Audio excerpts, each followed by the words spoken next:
One of the most common criticisms you'll see being bandied about online regarding Andor is that it's not true Star Wars. The supporting arguments for this claim have a wide range. There aren't any lightsabers, and the Force barely makes an appearance. It's written for too mature of an audience rather than appealing to kids and adults alike. It's too mundane and ordinary. You see people going grocery shopping and talking about art. And, I'm not particularly interested in whether or not Andor fits your nebulous definition for Star Wars, whatever it may be. For the sake of this conversation, there are two things that matter. One, the story undeniably takes place in the Star Wars galaxy, and two, it's actually good. Andor most certainly is Star Wars. It just might not be the Star Wars you were looking for, which is totally fine. Believe it or not, being a Star Wars fan does not require you to religiously watch every single piece of content that the franchise puts out. If one show or another doesn't interest you, you can just not watch it.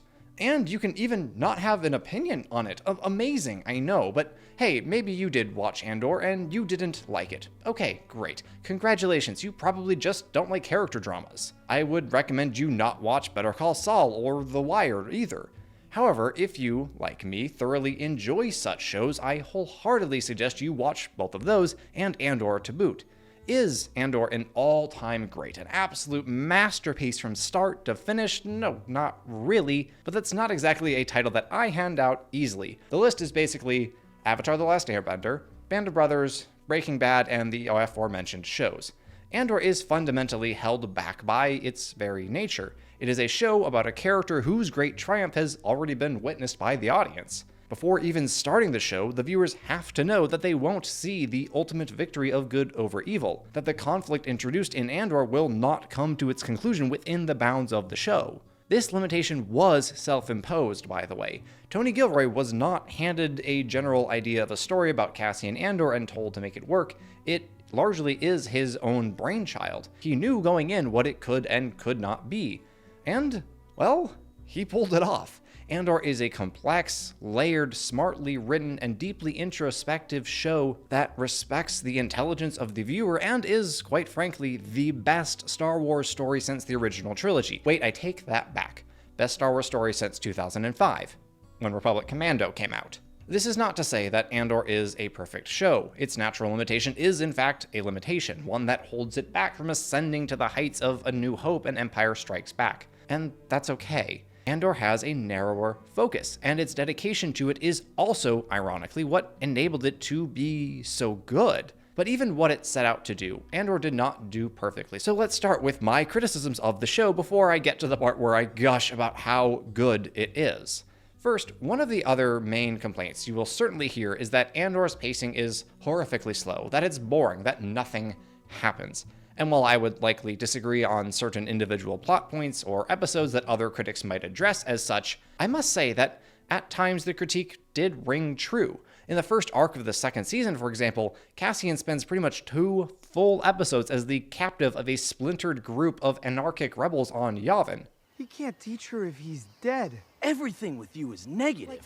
Their presence is an interesting enough element, presenting yet another difficulty in trying to organize a rebellion made up of people who are in the habit of fighting against the great organizers of the galaxy. But the scenes simply go on for far too long. We learn a little bit more about how Cassian has changed in the past year, becoming a calmer and more confident rebel leader, but we already got that impression after his conversation with the Imperial flight tech who assisted the Grand Theft Tai in the season's first scenes. You'll never feel right unless you're doing what you can to stop them. These rebels also never showed up again. They weren't even mentioned. Were they just absorbed into the rebellion when the real army started showing up on Yavin? I don't know. It feels like the show forgot about them. And if I weren't writing this review, I probably would have too. Andor's issues with allocation of screen time don't end there, though. In the second arc, we witness Bix and Cassian discussing a prior mission of theirs. The nature of said mission isn't important for the story, but what does matter is the fate of a young Imperial whom Cassian sent to be one with the Force. He was a soldier, he was a threat. He was an Imperial threat. We'll return later to these scenes because I do want to appreciate them for what they are, but for now I'd like to note that it would have been nice to have seen at least some of the mission to which Cassian and Bix keep referring. It's like in Attack of the Clones where Anakin and Obi-Wan keep talking about their adventures that sound infinitely more enjoyable than complaining about sand. I haven't felt you this tense since we fell into that nest of gundogs. You could also point to any number of scenes throughout the series that go on longer than they technically need to in order to get across their given plot beat or character development point. And perhaps at times the show does linger too long, but honestly that's part of its charm. It lets the viewer, it invites you to immerse yourself into the scene as it unfolds in front of you. Maybe you don't like that style of storytelling, that's fine, but make no mistake, it is a stylistic choice. It's not done because the writers are incompetent or trying to pad the runtime. In fact, this style of slowly building scenes is what makes Andor at its best so very good. You cannot have satisfying payoff without meaningful, purposeful setup. Andor's best scenes only hit the way they do because of how much time has been spent setting them up. To be more specific, Gilroy and company understood that for scenes like One Way Out and the Gorman Plaza to pay off properly, we, the audience, need to really get to know the players. As I said earlier, Andor is, at heart, a character drama, and it absolutely excels at building complex, intriguing, relatable, and thought-provoking characters. The least interesting of whom is Cassian himself. Not to say that our titular character isn't at all interesting, but the other major characters, Luthen, Dedra, Siril, Mon Mothma, etc., are significantly more intriguing. I very much enjoyed Cassian's journey, but it's not exactly all that new. We've seen the I'm only out for myself and my own ruffian type turn into a hero of the rebellion before, after all. I guess after, but whatever. What I found particularly compelling about Andor's character, however, is the kind of rebel, the kind of leader that he turned out to be. Right from the start, Cassian is motivated by family. He's searching for his sister. Even as he is trying to save his own skin by fleeing Ferrix, he's doing everything he can to keep Marva safe, an effort that ultimately fails because she decides to stay behind and fight. I won't have peace. I'll be worried about you all the time. That's just love. On Narkina 5, he leads the escape by helping Kino Loy fulfill his own potential as a leader. It has to be you. And during the subsequent escape, he assumes the mantle of leadership, as shown by the trust that Melshi, his fellow escapee, has in him.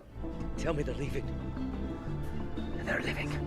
In the second season, as mentioned, we see that Cassian has evolved into a mature and confident leader in the still fledgling rebellion, but one who never loses sight of the people who fight with him, especially not those closest to him. The scenes with him and Bix during the season's second arc are particularly telling, as Andor's caution has reached the point of paranoia, his concern for Bix's safety becoming all-consuming. You didn't kill that boy because we're at war. You killed him because he saw my face. Cassian's attitude is, in a word, personalistic, especially when compared to the philosophy of Luthen, where our main protagonist is focused on protecting the people whom the rebellion is supposed to serve. His leader and, in a sense, mentor, cares about the cause, and that concern supersedes and crushes all others. This leads to significant conflict between the two when Luthen sends Cassian to Gorman to check up on the would-be rebels there, and Andor finds them far too inexperienced and eager, a bad combination, and recommends let Luthen stay out of it. The people you have following me,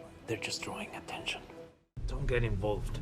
However, green and restless fits Luthen's needs quite nicely. It's just what he needs to get the rest of the galaxy whipped up into the fighting spirit against the Empire. If it goes up in flames, It will burn very brightly. It's not even that Cassian is a pure hero. He straight up executes at least 2 people in this series, but he understands the true personalistic meaning of loyalty better than Luthen does. This is most obviously manifest in his protective attitude toward Bix and Willman, but shows up in smaller ways, like in the kindness that he shows the hotel clerk on Gorman. it's good to meet you. I hope things work out for you. Rebellions are built on hope. And of course, Cassian's loyalty to people is what drives him to disobey all rules and regulations and return to Coruscant to respond to Luthen's emergency beacon. Oh, and he's accompanied on this journey by Melshi, that guy he escaped prison with. This is what true loyalty does. It inspires further loyalty. Cassian cared for Melshi not because he could help him escape, but because he was a fellow prisoner, a fellow man, one inherently deserving of brotherly love. And so, somehow, some way, Melshi found his way back to Cassian, even accompanying him on yet another escape attempt, risking his own skin for a woman it turns out, whom he has never met. You want to show me that a character has become a leader, has won the respect, the loyalty, and the admiration of his fellows? This is how you do it. No one needs to say that they look up to or trust Cassian. They show it through their choices and their actions. And since loyalty breeds loyalty, it should be no surprise that when the intelligence Andor receives from Luthen via Clea is questioned by the current rebel leaders, Cassian is rather irate. Does anyone in this room, besides Senator Mothma, have any idea how much you owe him?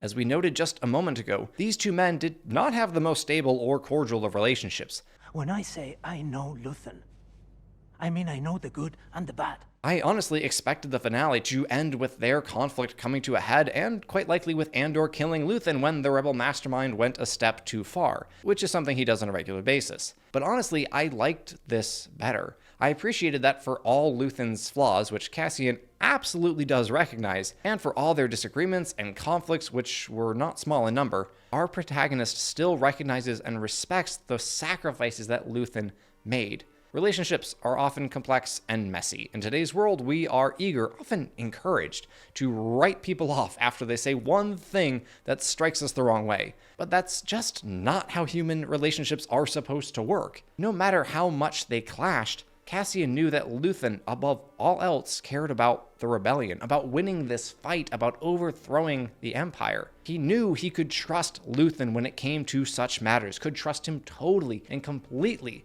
So he stands up for the man when his integrity, or at least that part of his integrity, is questioned by people who barely, if ever, knew him.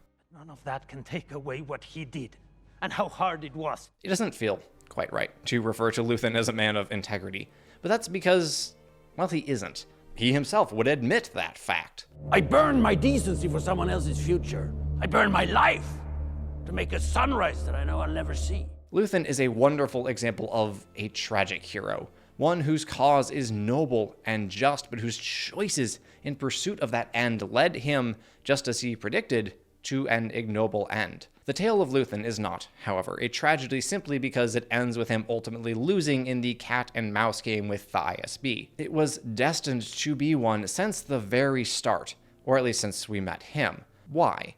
Because Luthen's war was one of destruction. His cause is freedom, yes, but for him, that meant tearing down the Empire and little else, which, the Empire should be torn down, but a man should stand for something, not merely against that which opposes and oppresses him. Cassian knows what, or rather, who he fights for. Because of that personalistic grounding, he would never stoop to the level of Luthen by, say, shooting a fellow member of the rebellion because the man's usefulness is totally expended and he is now only a risk. I mean, yikes. But that's what happens, I suppose, when you focus so much on the cause that you forget or perhaps purposefully ignore the well-being, the good of the people said cause is supposed to serve. But such is the harsh reality of war. Luthen's choices are not really different in moral weight from those made by countless leaders, including those on the side of freedom and opposing tyranny throughout history. That doesn't mean his choices, their choices, are justifiable, but it should prompt us to think about the cost we would be willing to pay if put in their shoes. The theme of the price of freedom is, of course, present in the character arc of pretty much every member of the rebellion. The only true idealist we witness is Nemik. Freedom is a pure idea. And he sadly does not live long enough to see his ideals challenged by the brutal reality of their impossible task. It's no mistake that the purest and best men in this show are killed well before the finale. Well, to be fair, a lot of people die, even those who aren't exactly pure of heart, and it's not like Nemik's idealism was the thing that got him killed, but his sacrifice, along with Brasso's, goes to show how high a price must be paid, how innocence and decency are of little value in this war, and are in fact only more likely to get you killed. Brasso dies because instead of saving his own skin, he goes back for Wilman. It's as simple as that. Right from episode 1, we were shown how good and loyal of a friend Brasso was. And he never wavered, staying by the side of the people who needed him, surviving against the odds and the chaos on Rick's road, and finally finding some sense of peace and contentment on Minarau, only to lose it because he chose Philia over survival. Were you looking for a hero, a true hero in Andor?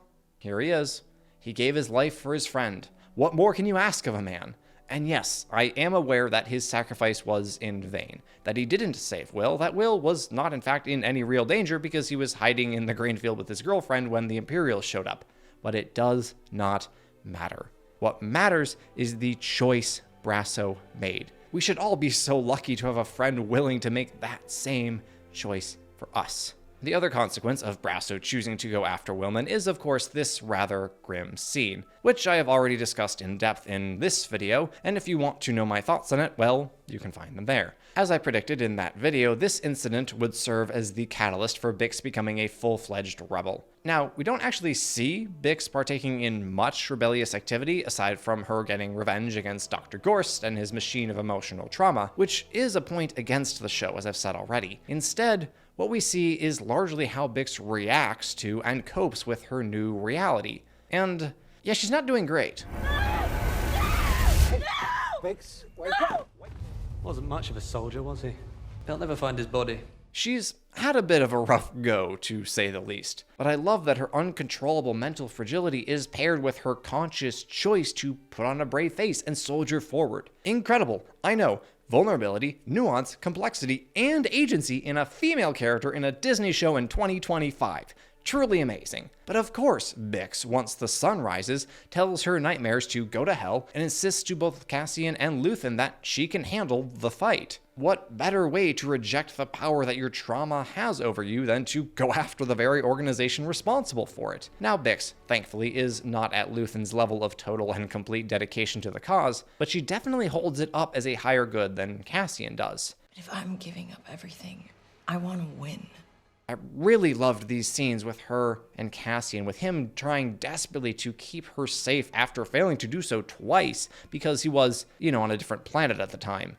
But Bix, while accepting of the love shown in his protective nature, pushes back, insisting on actually living while they still have the chance, rather than hiding and surviving in their safe house 24 hours a day, and urging Cassian to accept the reality of the cost of their chosen path.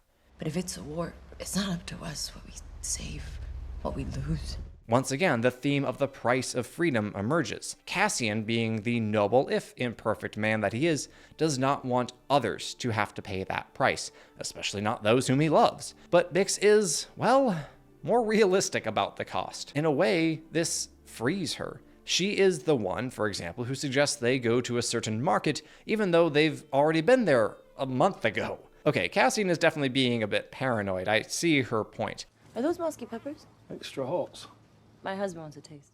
Wait, are they actually married, or did she just say that because it's a better cover story? I'm going to assume they got married in secret or just off screen. I mean, why not pledge themselves to each other for life? It's not like either of them expected to be able to explore other prospective spouses, and they are most certainly united in purpose. Anyway, point being, when you have accepted that the price you will pay will be high, will almost certainly be your own life, then you will be able to truly live. If choosing to do so ends up bringing the ISB down on your head sooner rather than later, well, so be it. You'll be certain to give them a show on the way out. Or, as Lieutenant Spears puts it in Band of Brothers, the only hope you have is to accept the fact that you're already dead. Me saying all that is somewhat ironic, because Bix does not, in fact, die. In the show's third and best arc, Cassian returns home from Gorman, a scene we will be discussing in due time, fear not, and proclaims to Bix, I'm done. I'm not doing it anymore. And Bix seems to accept it, until Cassian wakes up and finds her gone. This is one of those times where I wish I could just let the scene play out for you, because me describing it and letting you hear bits and pieces simply does not do it justice, but alas, I cannot. How am I supposed to properly describe what it's like watching someone make an impossible, heart-rending decision? So I'm choosing for the both of us. I'm choosing the rebellion. Yet again, we witness the price paid for the rebellion, for the cause of freedom. On one hand, I hate Bix for daring to rob Cassian of happiness. He has done so much, fought so hard, and lost more than his fair share of friends in the service of their shared goal. Why shouldn't he be allowed to rest? On the other, I admire her ability to sacrifice her own happiness for the sake of the galaxies. She knows, after all, that Cassian is more than he appears to be, contrary to what the man himself believes. The only special thing about me is luck. When that scene with the Force healer happened, I wasn't really sure what its point was. Oh, it was very on brand for Cassian to not believe in the lady's mystical powers, but I didn't really need any reinforcement of Cassian's skeptical attitude. But as it turns out, that scene exists for this one. If you wanted evidence that Andor trusts its audience, here it is. Why does Bix leave Cassian? Because she is convinced that he is of utmost importance to the Rebel Alliance. Why is she so certain? Because someone who did things she cannot explain told her so. This is one of the only references to the Force in the entirety of Andor, and it was executed to perfection. What better way to show the significance of a mystical power that connects and binds all living beings than depicting it acting in the life of a seemingly ordinary man? The Force being this omnipresent energy field that Jedi and Sith can tap into is fascinating by itself, but even in the original trilogy, it was never treated as exclusively for Force wielders, as evidenced by the dismissal before battle. And may the Force be with you. So does the Force with Cassian have a plan? Does it guide him, or does he merely tap into it in an unconscious and subtle way, granting him his aforementioned luck? I don't think the show is really interested in answering that question. The Force is, after all, a mystical power. It's not as important to unravel all its mysteries as it is to acknowledge that it is real and it matters. After all, it's not like the Force told Bix through the healer Cassian's exact fate. It simply gave an impression of him as a messenger, someone of great importance in their cause. Okay, great, you might say, but why doesn't Bix simply stay and refuse to leave, forcing Cassian to stay and fight with her? If she believes in the rebellion so strongly, why would she walk away? Well, I think you know the answer to that question, as I assume if you've made it this far, you either have already watched the whole show or simply don't fear spoilers. But the answer is a baby. Bix's baby. Cassian's baby. Okay, I can't exactly blame her for not wanting to stay and fight in that case. I don't think there's a woman alive who would risk her baby like that. But should she have told Cassian? Yes, maybe. On the one hand, the guy deserves to know. It's his kid too, after all. On the other hand, I can completely understand her not wanting to compound his pain by making him lose 2 people in one day. Tack it on to the ever-growing list of impossible decisions. It is worth noting that Bix does not know Cassian's fate. She has hope that one day they will see each other again. They will have their life back. But it's over, and we've won. We can do all the things we ever wanted. If she didn't, I don't know if she could have withheld her pregnancy from him, and perhaps she couldn't have left at all. I don't know, man. I think about this situation and I try to put myself in Cassian's place, thinking about how mad I'd be if I knew what he doesn't know. And I'd probably be quite mad, not without justification, but if you just take a step back, you can't help but see people trying their best to act out of genuine self-giving love in an impossibly complex situation. When the fate of the entire galaxy is at stake, yeah, one's own happiness might have to take a back seat. It just feels real crappy when choosing against your own happiness means depriving your loved one of his. Almost like the cost of rebellion is a theme here. The character most familiar with said theme, dating back to the first season of Andor, is of course Mon Mothma. I remember watching season 1 for the first time and not really getting what they were doing with her scenes, but I liked those same scenes a lot more when I rewatched them as this theme became clearer, and season 2 takes it to a whole other level. When Andor starts, Mon Mothma is basically living the dream, at least on the surface. She is a freaking senator, a rich one at that, who gets to spend her days standing up for the little guy, even if the legislation she introduces doesn't advance as far as she would like. Yeah, her husband's a bit of a jerk, and her teenage daughter isn't her biggest fan, but what are you gonna do? Well, if you are Mon Mothma, you get fed up with your bills getting stuck in the Coruscant version of committee and start stealing money from your family fortune in order to actually accomplish something. That something, of course, being rebellion. Such activity is naturally not invisible, which Mon Mothma, being an amateur at this, eventually realizes, prompting her need for someone of disrepute to cover her tracks, prompting him to suggest an introduction between their children, prompting the 2 Chandrilan youngsters to get married with great ceremony on their home planet, much to Mon Mothma's distress and despite her best efforts at the 11th hour. We can put it off. You do not have to go through with this. That scene is a tipping point for Mon Mothma. If Lita had said, "You know what, Mom, you're right, I don't really want this, wedding's off. Then that would probably have been that for Mon's rebellious career. Her daughter, after all, was the price she was willing to pay to keep herself in the fight and out of prison. Before this moment, it had all been somewhat hypothetical, but when it came time to really, finally, inescapably submit that payment, she found the cost wasn't quite worth it. Too bad the decision wasn't hers anymore. It's fascinating that Mon Mothma and Cassian Andor have almost completely opposite arcs with respect to how they become full-fledged members of the rebellion. Cassian experiences this broadening of his horizon and manages, with the help of Luthen, Nemec and company, to escape the life where he is almost singularly focused on his survival and that of those closest to him. Mon Mothma started out with purpose, with the genuine care for the good of all the galaxy's people, but as her involvement in the rebellion ramps up and becomes harder and harder to deny and cover up, she is forced to seek her own survival in order to continue that fight, and to do so in ways that are less than ideal. More specifically, she finds a choice forced upon her. Pay off Te Koma, her childhood friend and current-day banker who is fully aware of her embezzling and its general purpose, or risk him turning her into the Empire. Luthen, however, presents a third option. You know the number. We'd be vulnerable forever. You need to be protected. If Lita had accepted her last-minute plea, I guarantee you Mon doesn't go along with Luthen's lethal suggestion. This conversation probably never happens. She probably just pays Tay off and hopes for the best. But Lita didn't, so here we are, dancing to the Star Wars equivalent of 80s techno music, drinking ourselves into oblivion, trying our damnedest to disassociate. And if that's where Mon Mothma's character arc stopped, it would be a truly depressing ending. But instead, it is, in a sense, a new beginning. After all, there are few things so dangerous as someone with nothing to lose. Mon Mothma has given her money, her friend's life, her daughter, and her very decency, so the rebellion can continue. She might as well keep fighting. It is, ironically, this very attitude that leads to her redemption, if I might dare to call it that. Mon Mothma doesn't show up a whole lot in episodes 4 through 9. We see her apparently continuing her attempts to resist the Emperor's overreach through legal means, which of course go poorly. And there is a brief exchange between her and Director Krennic regarding a given battle, or systematic execution depending on who you ask. All of which serve to reinforce her belief in two facts. 1, the Empire needs to be stopped, and 2, she can't stop them. So what is she to do?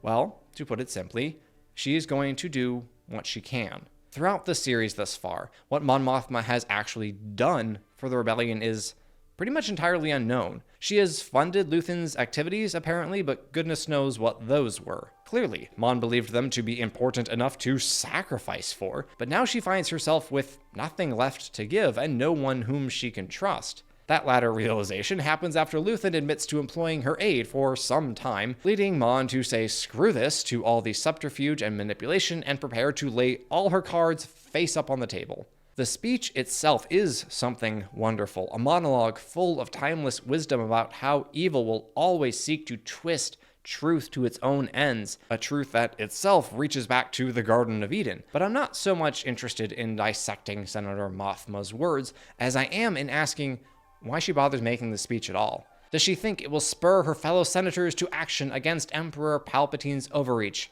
Perhaps that's her highest hope, but she has to know it is unlikely at best. Does she think it will go the galactic version of viral and galvanize resistance on planets across the galaxy? That seems more likely, but she knows better than almost anyone the Empire's ability to control the narrative. Their efforts to do so on Gorman are what spurred her to action, after all.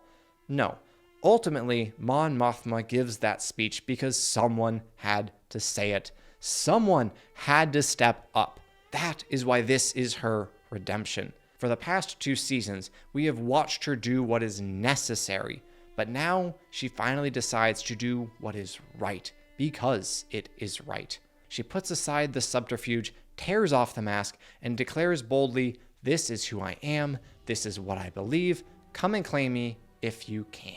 It is, finally, after so much tragedy, an act of heroism. And I'm not going to lie, you guys, I was hoping for a similar redemption for my boy Siril.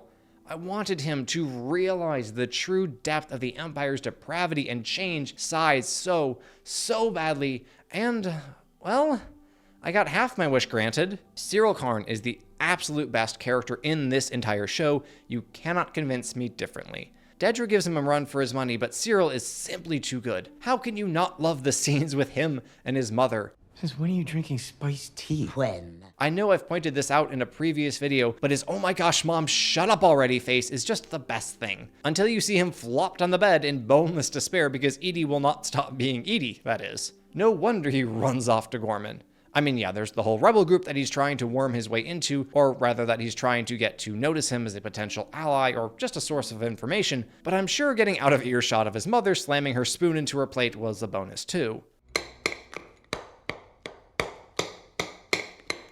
I absolutely loved watching Siril play spy, or counter-spy, I guess. This is clearly something that he's been preparing for practically his entire life, as we heard in Season 1 after he moved back home following his ignominious failure and firing. You've been in my private box.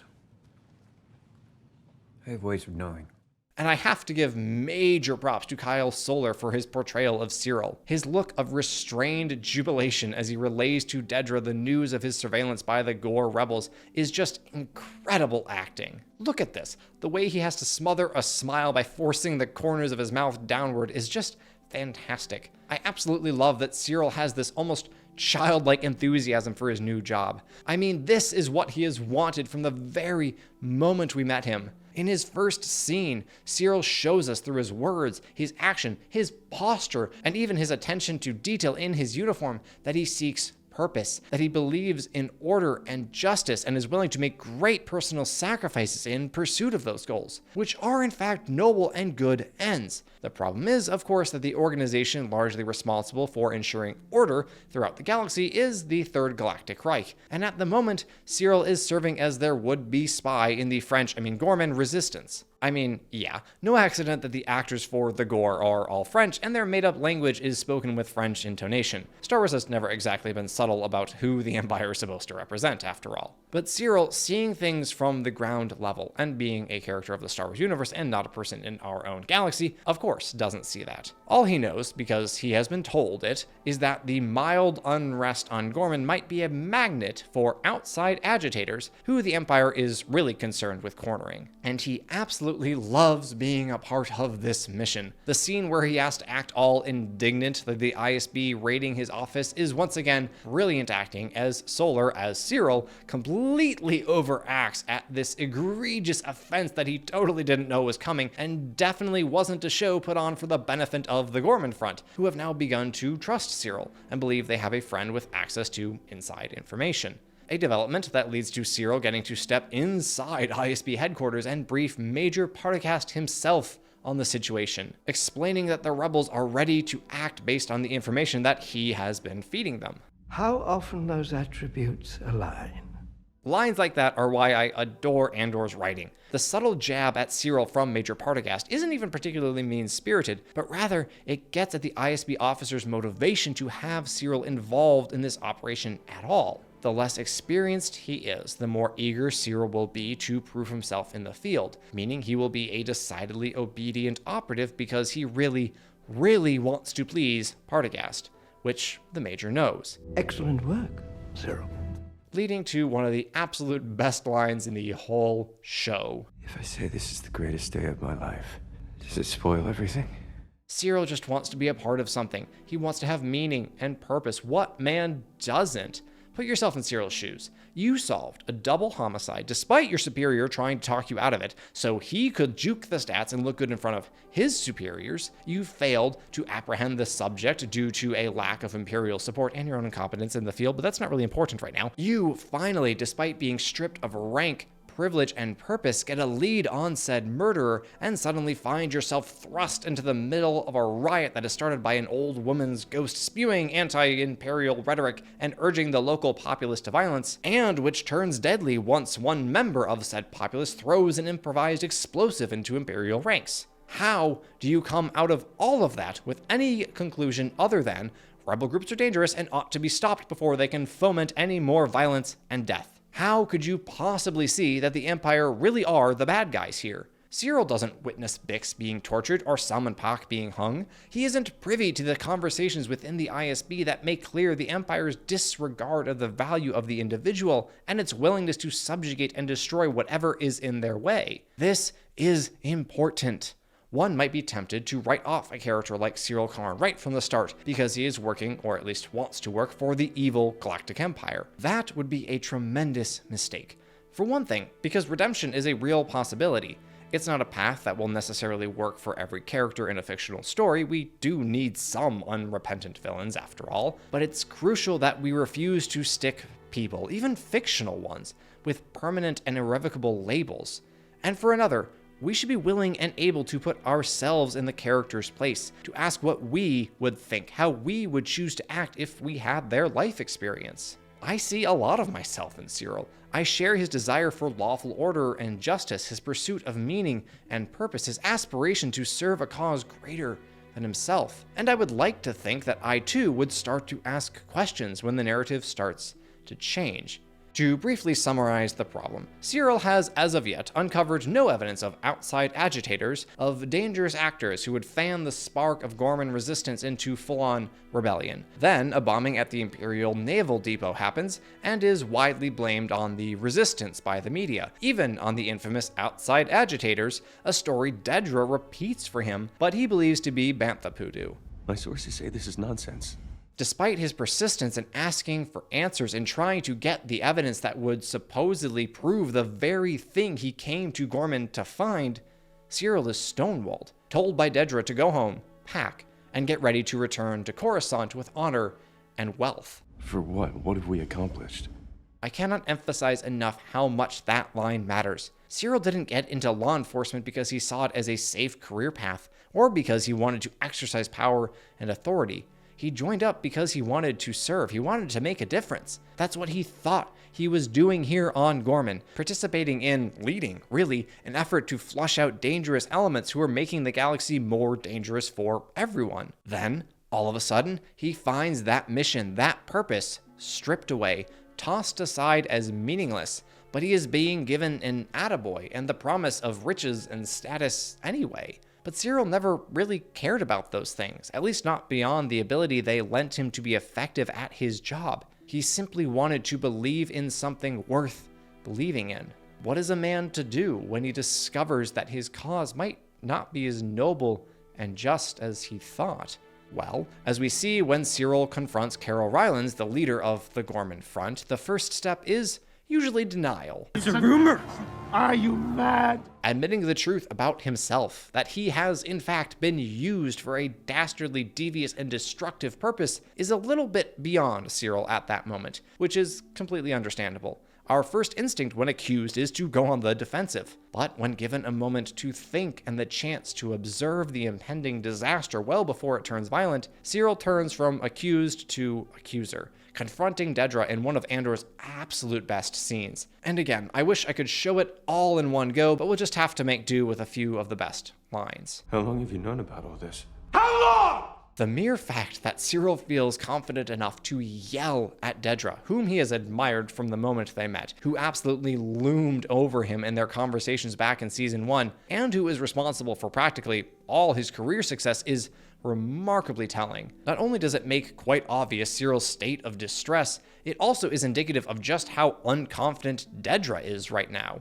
Throughout her entire character journey, Dedra Meero has projected an image of poise and control over every given situation, aside from the one time she almost died in the chaos on Ferrix. She has never let anyone intimidate her because she was always so sure of herself.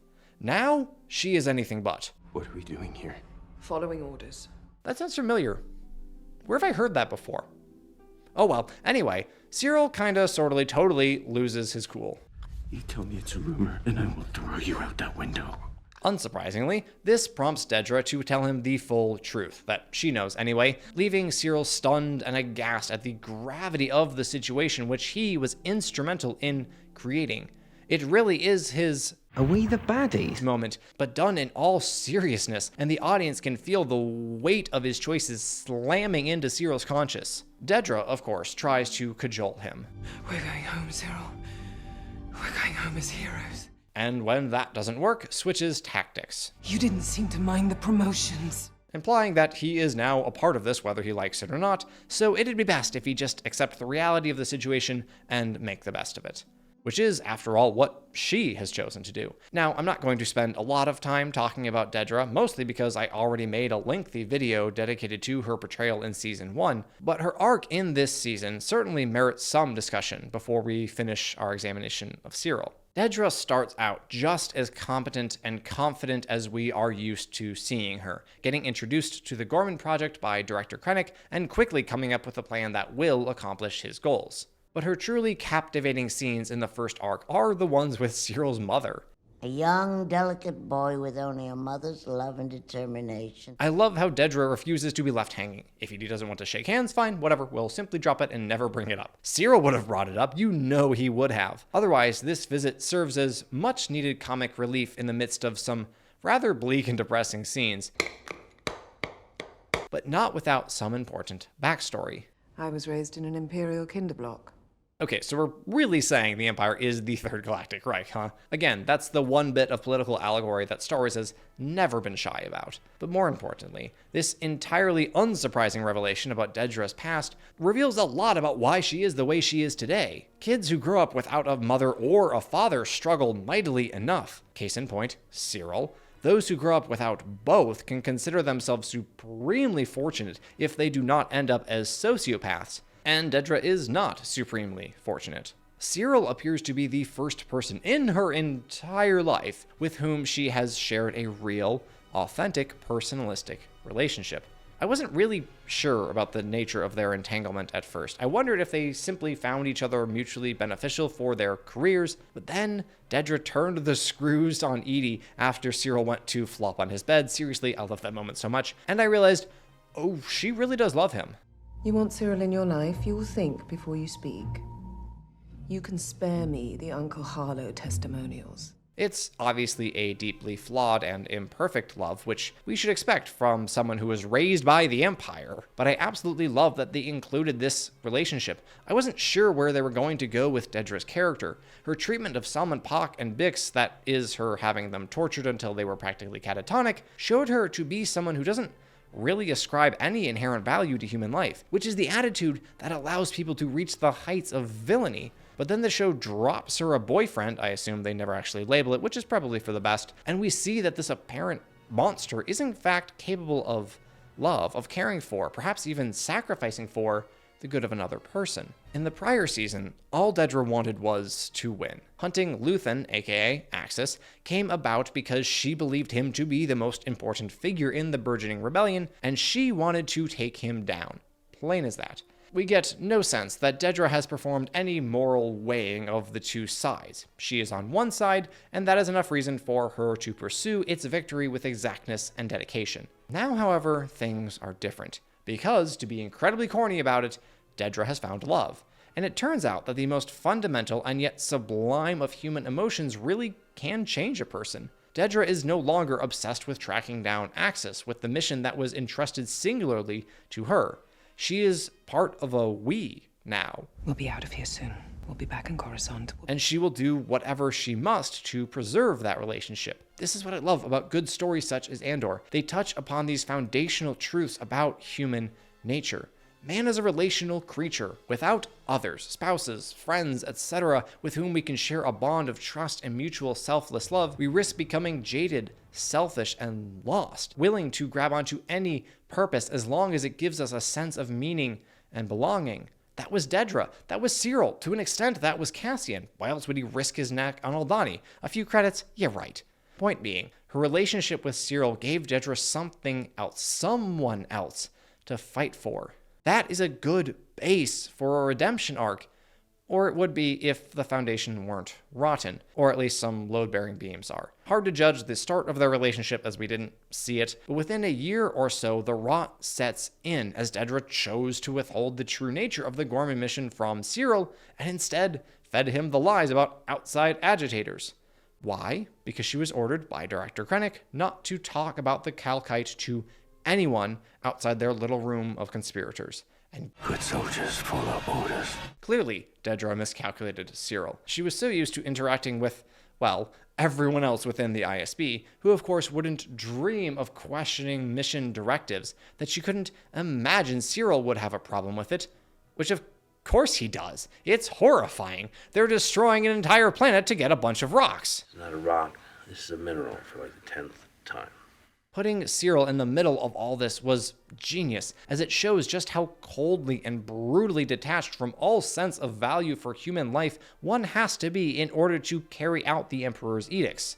Obviously, not every Imperial in this situation shares the same amount of blame, and some can hardly be faulted at all. What matters now is that Dedra has a choice. She could follow Siril after he storms out. She could even try to get out of town and go on the lam with him, though I'm not sure how far she'd make it through that crowd in an ISB uniform. She could call off the massacre she knows is about to start and incur the wrath of the Emperor, and possibly be overridden by Captain Kaido anyway. Or she could simply stay the course, send someone after Siril, and hope for the best. Of course she chooses to do what she has always done. It's not that choosing what would have been right was impossible, but when one spends one's entire life acting in a given fashion, breaking that habit, even for a newly discovered and genuinely desirable good, is as close to impossible as one can get. It says a lot about Dedra's brokenness, whether or not you fault her for it, that after Siril chokes her half to death, she immediately begins talking about and trying to salvage their shared future. We wanted to be together. This is a woman who simply has no idea how relationships, romantic, friendship, parental, etc. are supposed to work. It's tragic. It really is. One of the main missions of Andor, after all, was to explore the lives of the people behind both the rebellion and the empire which it opposed. Of course, those who carry out or permit the carrying out of great atrocities are deeply broken people, and while they may bear no small amount of blame for their choices, we should still acknowledge the deep sadness in seeing someone who has fallen so far that they view their fellow people as nothing more than pawns on a chessboard. The tragedy of Dedra is that she was a mere half step away from breaking free of that obsessively utilitarian mindset, but she ultimately fell short. Perhaps if Siril had survived, she would have had a chance, but alas, he does not. Yes, it is, my friends, time to say goodbye to Mr. Siril Karn, former deputy inspector, piping enthusiast, consumer of blue milk cereal, eager would-be fake rebel, and finally, casualty of the very chaos he unwittingly helped create. Again, we will return to this scene later in greater detail in not too long, but for now, I want to focus on Cyril's role in it. It's not much of one. He pretty much just stands there, watching, horrified. He's not running, not shooting, and maybe he's a little lucky, so he avoids taking a stray blaster bolt, and seems like he might escape unharmed, until he sees Cassian Andor, and has a Javert moment. Valjean, at last, we see each other plain. My wife came up with that joke, by the way, just thought I ought to give credit where credit is due. A hand-to-hand fight ensues, one that Cassian would doubtless win easily if they weren't interrupted by various explosions, which, by sheer chance, caused Siril to end up holding his long-sought quarry at blaster point. He's been looking for outside agitators, and it sure seems like he's found one here. If it weren't for the conversation he just had with Dedra, certainly Siril wouldn't hesitate. But he does. Who are you? I genuinely wanted to snap that not French SOB's neck after that happened. Yeah, he saved Cassian's life. But in the process, he snuffed out the spark that was beginning to flicker within Siril. Do you have any idea what Cassian Andor meant to Siril Karn? He was his mission, his failure, his way back into Imperial good graces, his chance to prove himself, his purpose. And he had him on a silver platter. But he stopped. He appeared to be questioning himself, but we'll never know exactly what was going through his head because he gets shot dead and never mentioned again. Legitimately, no one says his name in the next 4 episodes. Siril Karn is forgotten. Not by Dedra, certainly, though not for lack of trying. When she reemerges after Gorman, we find her doing what I expected her to be doing this entire season, honestly, hunting Axis. Or, more accurately, finally confronting the man she now knows to be her elusive prey. I thoroughly enjoyed this scene, watching Dedra toy with Luthen, reveling in her apparently inevitable victory, making him squirm as he is forced to act as if she is, in fact, just a customer on the slimmest of hopes that he is not about to be arrested. The look of triumph on Dedra's face tells you all you need to know. I have dreamt of this. In the wake of the Gorman massacre and the loss of the only genuine relationship she had ever experienced, of course, Dedra went right back to Old Reliable. We don't know what she was supposed to be doing for the ISB at this point, and it hardly matters.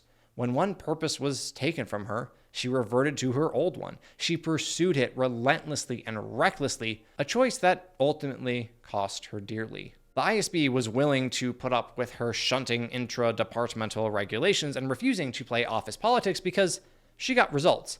But that toleration only went so far. If you can hear my neighbor doing yard work right now, I apologize. After all, the worst case scenario there would be Lieutenant Blevin throwing a couple more fits than usual that month, so really, who cares? But Dedra overreached. She took advantage of bureaucratic incompetency to collect every piece of information she could, many of which were never meant for her eyes. Suddenly, she went from being useful, an asset, a tool, which the Empire saw fit to wield, to an entity with a will not perfectly aligned with the vision of the Emperor, one whose usefulness no longer outweighed her cost and her risk, and thus one that must be disposed of. She is, like Siril, forgotten. This is, ultimately, what makes the Empire evil. It is willing to discard. Actually, that's the wrong word, as Dedra is not killed, but rather sentenced to life in prison, assumingly a work prison, very much like Narkina 5. It is willing to use people as if they have no inherent value or worth, as many people as it needs in order to establish its brand of order and peace throughout the galaxy. Ah, you might say, but doesn't Luthen do the same thing? Yes, he does. But he believes that he is not personally justified in doing so. I'm damned for what I do. I have already mentioned this theme many times in discussing the characters, so naturally I will lead off our discussion of Andor's themes with the price of freedom. I also will not spend much time on it because it has been woven throughout the character journeys we have already examined, but it deserves to be talked about in its own little section because, well, it's everywhere. Every single member of the rebellion pays a price. Some, like Nemik and most of the Aldani rebels, give their lives. Others, like Mon Mothma, sacrifice their comfort, status, livelihood, and even their loved ones. And some, like Luthen, sacrifice their decency, their morality, the very things they fight for, in the name of freedom. It's important to realize the show is not sanctifying every action taken by the rebels. Having your childhood friend axed because he is now a risk to the cause is still horrifically wrong, as Mon Mothma herself clearly thinks.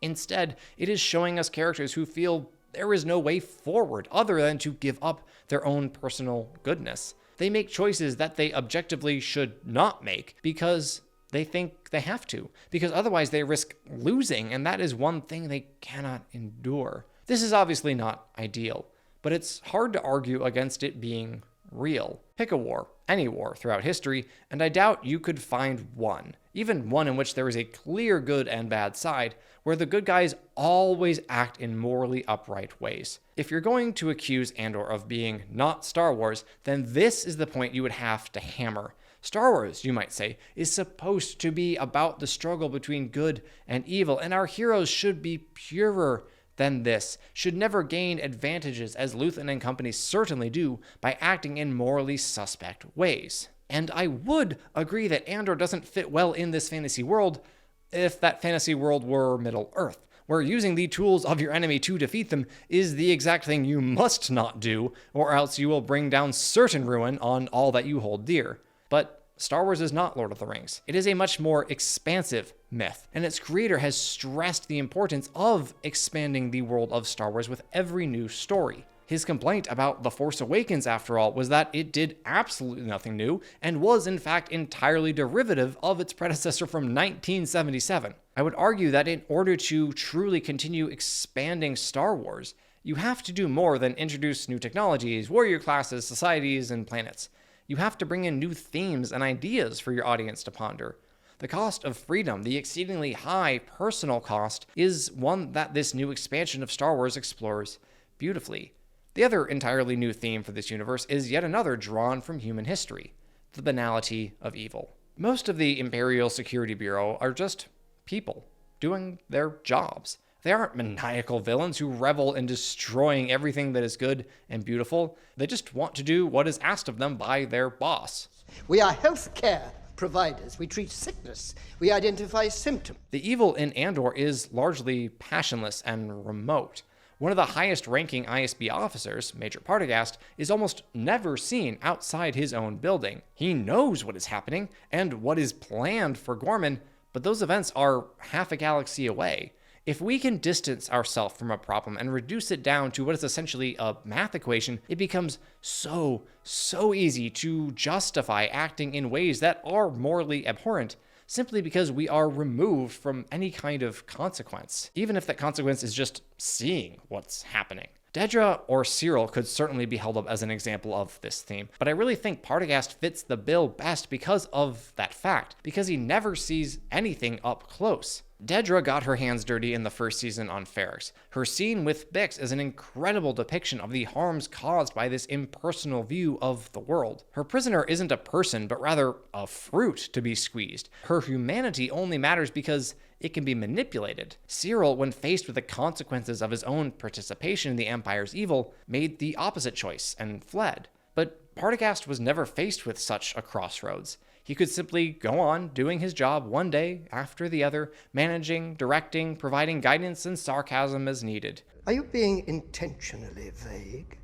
If you never got a ground-level view of the results of the choices he and his ISB supervisors made, you would have no idea just how morally bankrupt this man truly is. A man of such character, or I should say lack of character, will naturally fall into despair when he commits the unforgivable sin of losing. As one might expect, the Galactic Empire is a place where results are the only thing that matter. Bending the rules is fine if it results in you doing a better job, as those rules were only in place for the sake of efficiency and effectiveness anyway, but you must succeed. And when Partagast fails, losing control of the information that passes through his office and allowing a leak that would ultimately lead to, well, this, that's pretty much curtains for him as far as the Emperor is concerned. And what the Emperor wills, so willeth his minions. I love that in his last scene, Partagast was listening to Nemec's manifesto, to truths so profound and universal that they must ring true even to the man who stands in stark opposition to them. Tyranny requires constant effort. It breaks. It leaks. Here he is, a major in the Imperial Security Bureau, overseeing the overseers of hundreds of planets and billions of souls, and he finds himself undone, his inevitable end predicted by an absolute nobody who never even lived to see the end of the one mission he embarked on. Authority is brittle. Oppression is the mask of fear. That brings us to the third of Andor's themes, though not one that was at all foreign to Star Wars before now: the struggle of the oppressed versus the oppressor. This is where the fun begins. Look, we live in an age where practically everybody, or at least everyone who is terminally online, views every single piece of new fiction through an increasingly politicized lens. I'm guessing you had a gut reaction of one sort or another just because I brought up the oppressor-oppressed dynamic. But let's try not to do that for just a moment. Let's take a step back and examine the story for what it is and what it's trying to say, which in Andor's case is not, I want to win political brownie points from people who already agree with me on everything by taking potshots at straw men of my ideological opponents whom I have shoehorned into this story. It is not, contrary to what many people would tell you, our current world reflected on the Star Wars universe. It is instead meant to be a reflection of our history. Yes, oppressor versus oppressed is a rather hot topic in today's politically charged era, to the extent that we observe this idiotic race to the bottom as people compete to be more oppressed than their neighbors because that basically gives them carte blanche. Did I just use a French term? Must be Claire Obscure Expedition 33 wearing off on me. Anyway, what people fail to realize, because they are only able to think in terms of today's political landscape, is that this struggle between those in power and those without is nothing new. It has been going on for decades, centuries, millennia. The rebels on Gorman are not meant to be insert modern-day victim group here. If anything, they're the French resistance during World War II. But really, they're just them. This theme of the bravery required to band together as a people, to overcome what had previously divided and stand united against a seemingly omnipotent external threat, is one that spans across the ages. Rather than frantically ask, who did Tony Gilroy mean these rebels to represent? Should I be cheering for them or against them? We should simply admire their courage and the bond they share. In a similar vein, we should praise Mon Mothma for choosing to do what was right because someone had to, for refusing to hide in the shadows any longer, for deciding, screw it, I gotta say something and the consequences can go to hell. Her words about tyrannical governments distorting and destroying truth are, as I said earlier, ones unbound by our current day and age. If you think she was talking about politician X or conflict Y during her speech, honestly, that just says a lot more about you and how you view media than it does about the writing of this show. I saw someone say that her saying this line Provoked genocide was a clear reference to Israel and Gaza. Just to be clear, the Empire are the Nazis. That's the one piece of political allegory that has always been clear in Star Wars. But now they are apparently also the Jews. I don't need to point out the absurd mental gymnastics that has to be done to make that conclusion, right? Now look, I'm not standing here trying to convince you that Tony Gilroy believes what you believe and that Andor reflects that. I am quite certain that Mr. Gilroy and I would disagree on a large number of political and moral topics. But the only one I could say with any amount of certainty is that of sexual morality, as evidenced by Vel and Cinta's relationship in this show and the catechism on the shelf behind me. But where so many other modern movies and shows are obnoxiously preachy, they're basically the secular version of Christian movies at this point, Andor just wants you to think about things. It presents a variety of people with a variety of worldviews and philosophies. It examines where those beliefs take them and how they help or harm them or their causes in a variety of situations, and then it leaves the rest up to you. But getting back to the theme at hand, it's important to note that the oppressed groups in Star Wars do not get their identity from being oppressed, but rather from their friends, their loved ones, their communities, and what they stand for. The main pitfall that oppressed peoples can fall into is becoming consumed by fighting against their oppressors. If you're going to fight, fight for something. If you're going to run towards something. A person is great not by the ferocity of his hatred for evil, but by the intensity of his love for God. Now, perhaps that quote made you cringe. Maybe you would have preferred I say other people or freedom and righteousness. Okay, you don't believe what I believe. I don't believe what Tony Gilroy believes. Let's engage with each other charitably and honestly anyway. That seems like an impossible cause in the caustic online world we all inhabit, but I have hope it is still possible. And hope, of course, is the fourth and final theme of Andor that we will be discussing.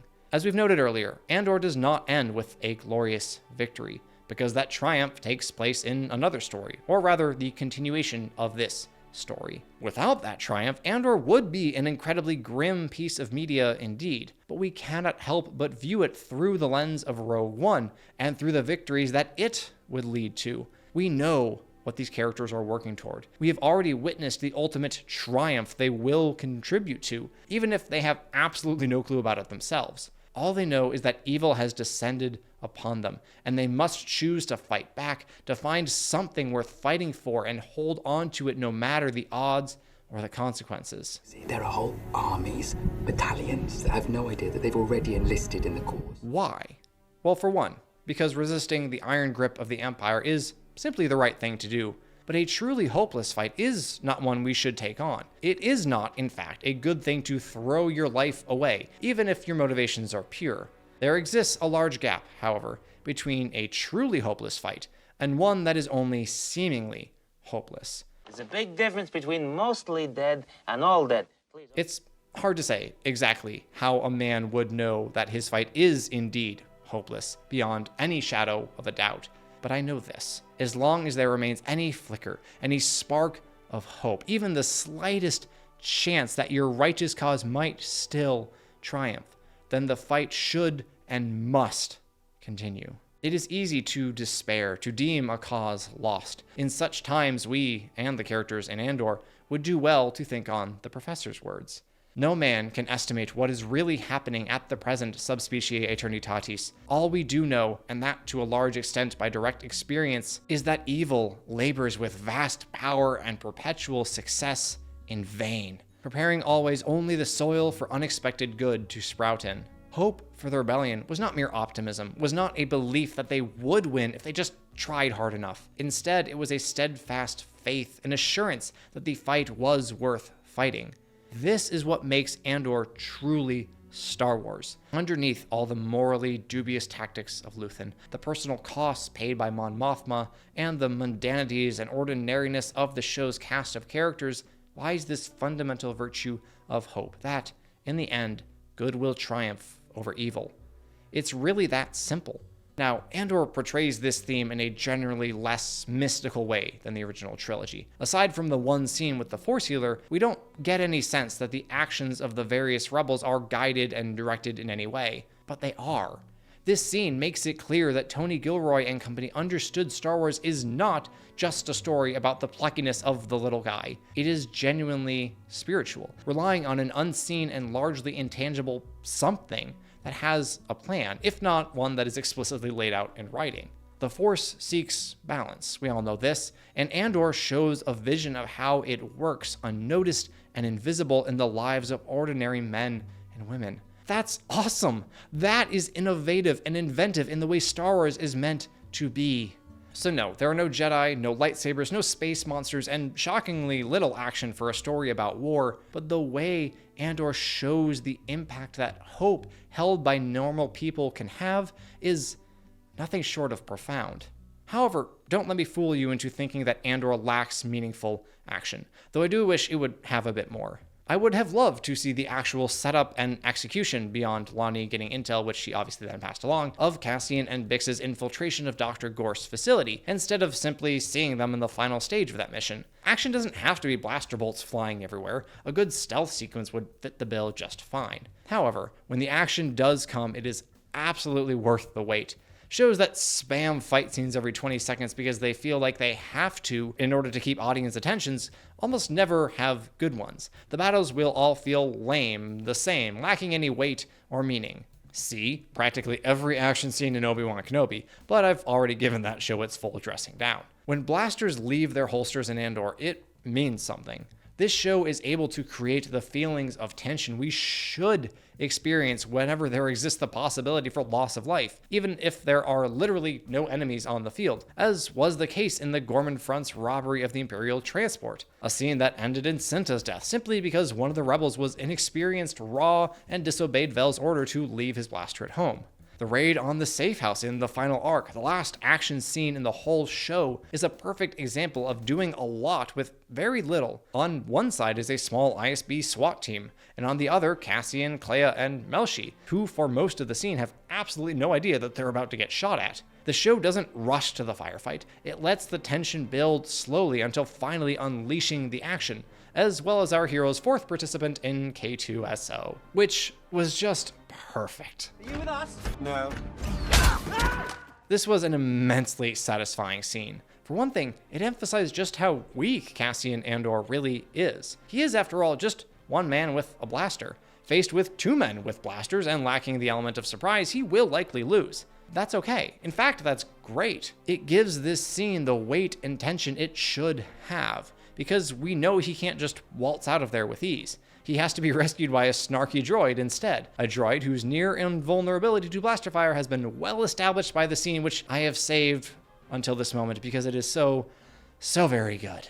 Now, we have already talked about the Gorman massacre in passing. It's hardly avoidable, as it served as a crossroads for the characters of Siril, Dedra, and eventually Mon Mothma. I place it under the action section of this video because, well, it objectively is an action scene, but calling it that seems limiting. The Gorman massacre is so much more than a mere battle/slaughter. It is a masterpiece of payoff. So many bricks of world and character building went into the construction of this scene, many of them laid years before, and the final creation is simply incredible. To set the stage, the Empire has decided that it's finally time to get what they came for on Gorman. There's a mineral underground. And this means, essentially, that they will have to mine to the point that the planet will destabilize and become uninhabitable. The arrival of mining ships and supporting Star Destroyers in locations that we, like the gore in Palmo, never witness but only ever hear about, will naturally prompt a backlash from the local populace, so Captain Kaido, our scene's villain, orders the Imperial Armory to be barricaded with the barriers that were previously closing off the city square. This apparent reopening of their gathering place prompts a flood of Gormans to descend, chanting into the plaza, and our stage is now set. If you remember this episode, and if you've actually seen Andor Season 2, you most certainly do, you will recall that setting the stage took quite some time. Good, that's good. What we are about to witness will change the course of the future for countless people in the galaxy. We should not be rushing into it. Perhaps you think Andor takes its sweet time a little too often, and perhaps I'd be inclined to agree on occasion, but here the buildup is absolutely necessary. We need to feel what is coming, to experience the pressure slowly rising until the inevitable explosion finally occurs. How that explosion will take place is somewhat of a mystery at first. When Kaido sends green and experienced troops to push through the gathered crowds and secure the area, I thought for certain one of them would, being rather new to this, get freaked out by being surrounded by openly antagonistic, though apparently unarmed civilians, panic, and open fire. In fact, I don't doubt that this was exactly what the Empire planned. Why else would you send brand new cadets into the middle of a hostile crowd? Well, that, and the fact that they are more expendable than experienced troops. But I'm quite confident Plan A was one of them getting provoked by a Gorman agitator and responding with lethal force, and that may very well have happened if the chant of the gore didn't change into song. With that subtle shift away from antagonism and into unity, the odds of violence erupting from the assembled civilians unprompted plummeted dramatically. But never fear, the Empire had a backup plan, which was, of course, shooting one of their own men in the head and blaming it on the gore. The following minutes are both bewilderingly chaotic and immaculately orchestrated. Obviously, soldiers firing en masse into a huge crowd of civilians will cause panic and stampeding, and the attempted resistance by the Gorman rebels only adds to that chaos, but all of that was planned for ahead of time. When blaster bolts finally start flying, there's this release of tension as all that built-up pressure finally explodes, only to be replaced by a new tension as we watch characters we have come to know and maybe even love in our own way fall into very real danger. And yes, they die. Not all of them, but more than a few. Of course they do. They have to. This scene has to mean something. You can't just expect to stand in front of a wall of approaching stormtroopers and survive. Not in Andor, anyway. We have already covered the most notable death of this scene, and I won't revisit it in depth because it's just too painful. Siril was there, he was right there, he was at his crossroads, and he appeared to be turning off the path he'd been following for so long, but nope, he gone. But when one character exits, another enters. This scene reintroduced us to the KX units, which had shown up earlier in Season 1, and we witnessed the origins of K2SO. I absolutely love this droid. I'd appreciate you pointing that elsewhere.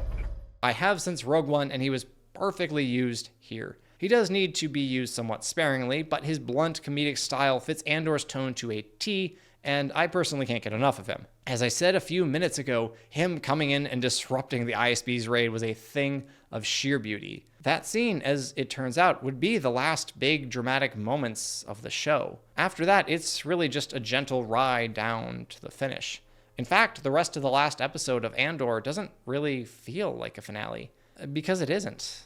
And that's okay. Andor didn't try to be what it is not and could not be. Its writers understood that the great victory had already been won. They didn't need to give us another, but instead decided to explore what it took, what it cost to get there. And the answer was, well, everything! The final shots of Andor simply show us people. Those who have sacrificed, and some who will sacrifice still, who have paid and will pay unimaginable prices for the cause of freedom. Those who have lost everything, but who have hope that they can give all they have lost and more back to the people of the galaxy.